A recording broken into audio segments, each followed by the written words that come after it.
Hello po, assalamualaikum sal kita lulangon. Sa kunaba niya amalo naman amikot na naman siya sa Black Orchid from Baseco, Manila.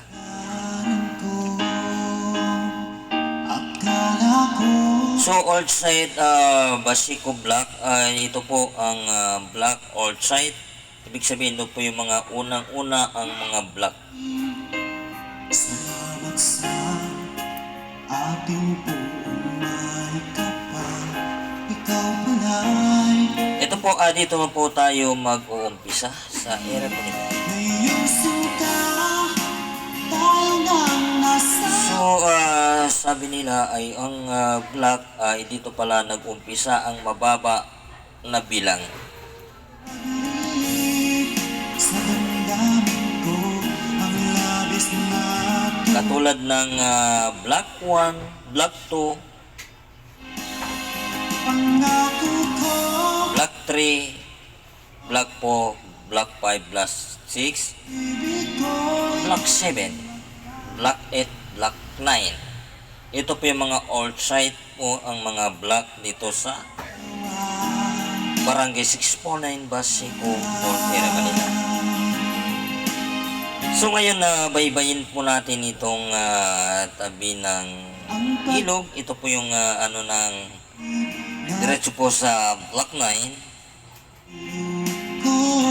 sa gilid po ng Fair Fair South.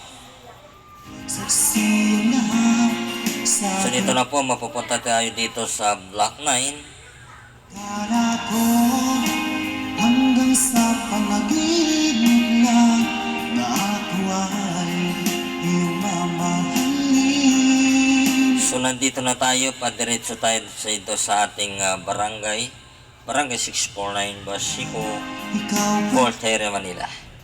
nasa So iikot na naman tayo dito sa Benigno Aquino. tayo Ito po yung daan naman po sa Benigno Aquino. puno ng saya. So ang iingatan po natin dito sa Baseco sa ganitong Ang labis na araw na napakainit na ng araw ngayon nag-uumpisa. pangako. So lahat po tayo dito sa Baseco, ingatan po natin ng apoy. So magsusunog, mag-ingat lang po tayo dito sa area po natin ng Barangay 649 Baseco, Portera, Manila. Ay pumanaw na Dahil kung madadaanan po tayo ng apoy, siyempre ganito karami ng mga kabahayan, siguro malaki-laki rin na makuha.